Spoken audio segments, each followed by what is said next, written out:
pour une nouvelle review. De quoi encore? Ah oui, de Asash, Ventress, de Star Wars Clone Wars, et de Ça, la gamme. Mikos. C'est les de deux. chez Sideshow Collectibles.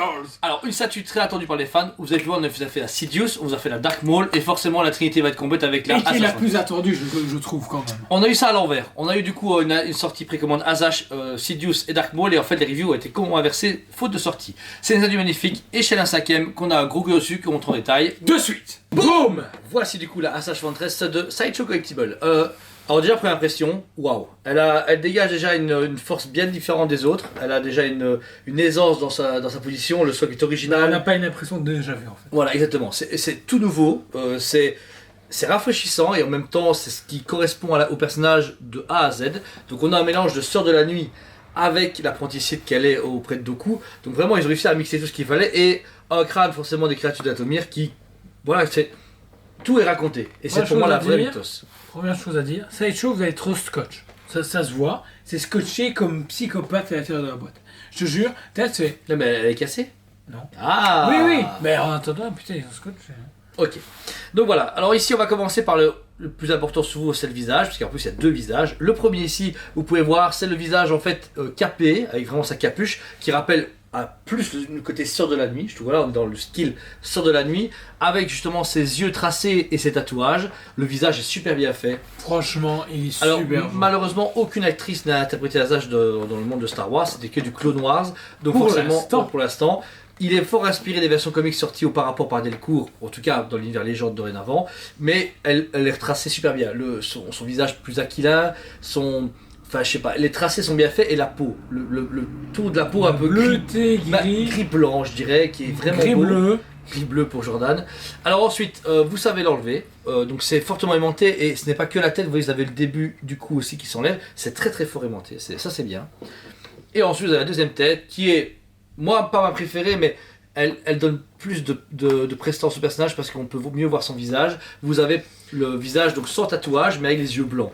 Et là on retrouve la Asash Ventress des versions Clone Wars mais des anciens animés avec vraiment une dégaine beaucoup plus dark et plus assassin. Tu vois, là t'es apprenti Sith, tu vois, c'est plus une sorte de la nuit. Enfin pour moi. Mais ouais, magnifique, beau travail, le rouge à lèvres, enfin, et tout est lisse, tu vois, il n'y a pas de problème de peinture. Je me dis ouais ils ont fait ça à Roll Again. Même le crâne, le fait qu'elle soit chauve, etc. est très bien géré dans les ombrages. Dans les ombrages et même dans la modélisation du crâne, Ouais, franchement, c'est déconné. Surtout pour un personnage qui est interprété là, à 100% pour eux, mais qu'ils ont bien retranscrit de ce qu'on voit dans les animés. Alors ensuite, son costume à l'arrière, encore une fois très typé Sœur de la Nuit, avec ses plumes qui font à l'arrière, qui font vraiment une sorte d'un peu plus, pas princesse, mais tu vois, il y a un côté guerrière, mais guerrière noble, qui donne vraiment bien. Les pans de tissu après qui vont vers le bas, par contre, eux, voilà, ils font un peu peut-être trop et en même temps ils donnent du volume à la statue. Sans ça, je pense qu'elle aurait été trop fine. Moi je trouve que c'est parfait parce que franchement le drapé est super bien géré. Ouais, mais pourquoi pas du vrai tissu, tu vois, c'était ça qui me dérange. Bah, tu sais quoi, là non. Là je suis content de pas avoir du tissu. Moi, je suis certain on n'aurait pas le même rendu. Ouais. Là ils ont donné quelque chose au niveau de la modélisation en 3D plus du paint qui est waouh. Sideshow montre qu'ils ont un level monstrueux. Justement, en gros, le tissu, vous avez toute la tunique qui se forme vraiment, qui s'étoffe pour vraiment donner du volume. Et bon, comme tu dis, il y a vraiment un très beau travail de texture, pas trop d'épaisseur. Vous savez que la dernière fois, on était un peu critiqué beaucoup ça. Là, ici, vous avez un mouvement de vague dans tous les tissus, que ce soit avant ou arrière, pour remonter jusqu'à la ceinture. Là, la ceinture, c'est bien, encore une fois, typé des costumes de la service d'Atomir. Vraiment parfait. Mais en dessous, on retrouve son costume d'assassin. Donc le costume noir avec les bandelettes et tout bien. On voit chaque bandelette est travaillée en texture. C'est pas juste un aplat qu'ils ont tracé. On voit que tout a été sculpté main à main pour épouser en plus les formes de sa poitrine. Bon, elle est malheureusement pas très généreuse de base, mais c'est respecté par rapport à l'animé. Ça, c'est super bien fait.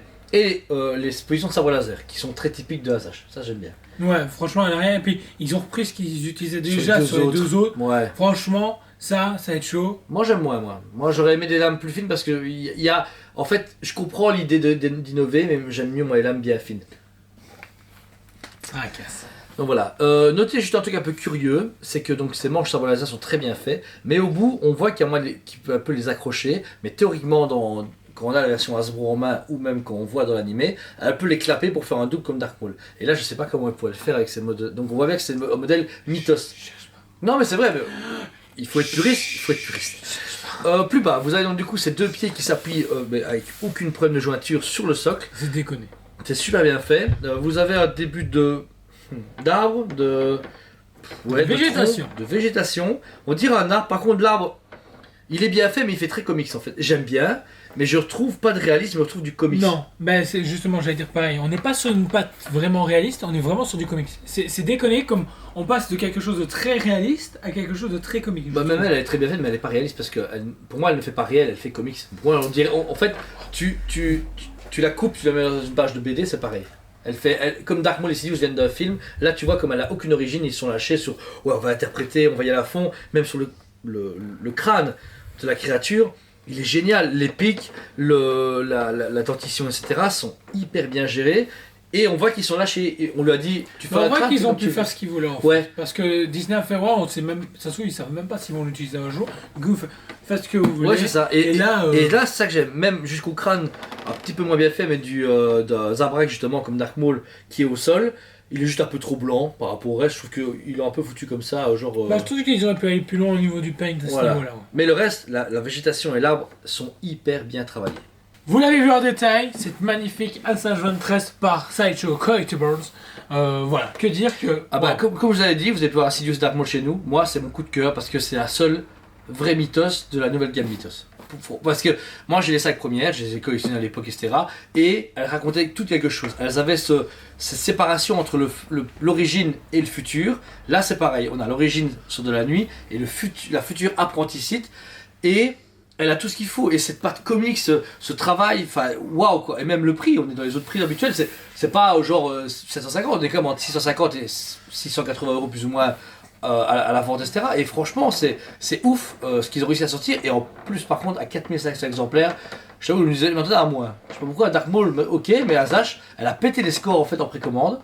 Après, il faudrait que, voilà, elle défonce. Elle a tout pour elle. 2 têtes, une belle position, une belle taille. Donc, moi, elle a franchement directement son 10 sur 10. Parce que je n'ai rien à dire. Le prix, la taille, tout est parfait. Le crâne de Zabrak est dégueu, mais qui s'en fout, on regarde pas. Donc, 10 sur 10 direct.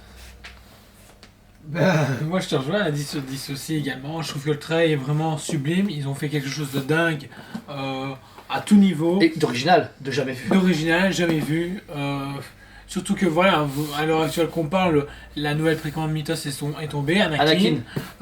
Qui est pas mal, mais on n'est toujours pas dans le Mythos non plus. Pourquoi précommande? Donc voilà, c'est la seule pour moi jusqu'à maintenant qui a son Mythos que les autres n'ont pas dans la nouvelle génération Mythos. Voilà, ouais, c'est ça. Parce que voilà, elle raconte quelque chose, elle vous fiche dans un instant, peut vous dire un peu bloqué entre le passé et le futur, et c'est parfait. Donc voilà, franchement, elle est malheureusement plus disponible sur Augmentier. On a eu tellement de précommandes que les seuls qu'on avait encore en stock, au moment où on a vendu Dark Maul au 4 mai, les gens sont sautés sur les hasages, donc on a vraiment fermé les produits. Mais si vous pouvez la trouver, achetez-la. Elle vaut son prix, elle vaut le déplacement, elle vaut sa place dans votre collection. Elle est vraiment magnifique. Je sais que Cyrilla, qui nous suit souvent, l'a eu. Il est fan de Star Wars et il est très difficile, façon de parler.